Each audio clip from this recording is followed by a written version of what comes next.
Slacker Goomba Radio Plays presents The Clueless Husband, a Rex Reaver mystery, starring Steve Lobus as Rex Reaver, Jamie Jablisco as Slinky McGugan, Bonnie Malecki as Loretta, and Aaron Bartuska as Pirate Harry, the pet shop owner. It was cold and rainy in the Windy City. It was the kind of December that grabbed you, like your bathing suit full of sand grabs you when you're coming out of the ocean. Nothing was doing except taking calls from bill collectors. Listen, Mac, I can only afford to pay 5 bills a month. What I do is I put all my bills in a bowl, and on the first of the month I pull out 5. And if you keep harassing me like you're doing, next month your bill isn't even going in the bowl. My door opened, and in slithered a man who looked like he recently escaped from the funny papers. Hey, you Rex Reaver, private detective? That's what it says on the door. I could tell this guy wasn't that bright. Yo, Rex, who you talking to? Who's not too bright? Nobody. What can I do for you? 'Cause I did great in school up through 8th grade. No, nothing. What can I assist you with?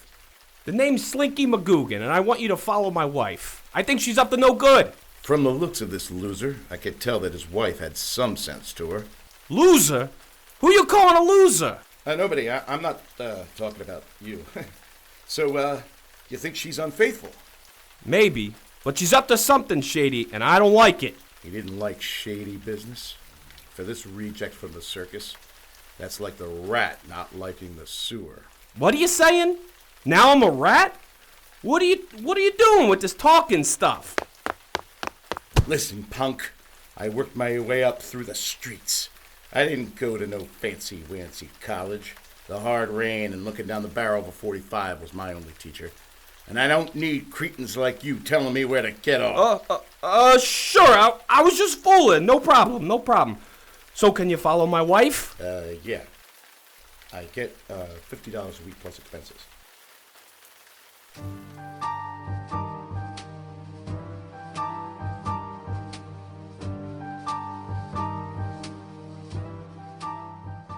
Tailing this McGugan dame wasn't that hard, and easy on the eyes.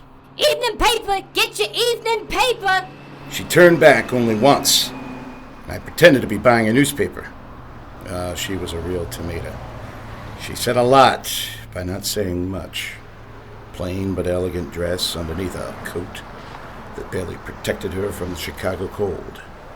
I could smell her cheap perfume from the corner. What was that, mister? Who you talking to? Did you want a paper? Yeah. Thanks, kid. 5 cents. I followed her into a seedy-looking joint. This place was a real dump. Smelled of wet hair in the bathroom. The people there were of the lowest order. Hair that you couldn't tell where the beard began and the rug ended. Tongue was practically hanging out of every mug in the place. Drool seemed to drop from their mouths. And I could have sworn one of those losers was sitting in a puddle of his own sick. I lost track of McGugan. Sir, who are you talking to? No one. I wasn't saying nothing. Whatever you say, buddy. Loretta! I need you to get on that kitty litter. It's starting to stink in here. What do you mean? Kitty litter? Pal, look around. This is a pet store. Observant one, aren't you? That's when it hit me like a ton of bricks. McGugan's wife was having an affair with this angry pet store owner. I will get right on it, Harry. Sorry I was running late for my shift. My husband came back later than usual, and I had to wait to sneak out. Wait a minute. Are you working at this joint, McGugan? Had I been wrong this whole time? Was there something less sinister at play here? Or was this guise for two lovers when a customer was in the store? How do you know my name? And who are you asking those questions to? No one. Just answer my first question. My name's Rex Reaver, private detective. It appears your husband wasn't whistling Dixie when he hired me. What we both didn't know, in till this very minute was that your infidelity has a bit of minimum wage ring to it. Oh no. Mr. Rex, you can't tell Slinky that I've been here. Uh-huh. As I suspected the entire time. I knew my onions the moment I took this case. This Chicago dame, tired of that dog-faced Percy Pants Slinky, was getting her kicks in with the store owner. No, Mr. Rex, I love Slinky very much. I have been trying to get him something nice for Christmas, but you don't know Slinky. You'd never know by looking at him, but he's a very proud man. Very sensitive to failure. He told me his pride was important to him. He'd rather see us starve than me have to work. So I got this job, night shifts at the pet store in secret to get him a Christmas gift. Please, Rex, you can't tell him.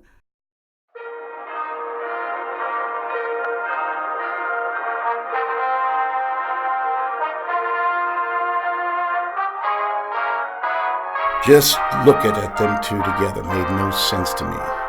This dish with that dog, it's a mystery that even this private eye will never be able to solve. Mr. Rex, who do you keep talking to?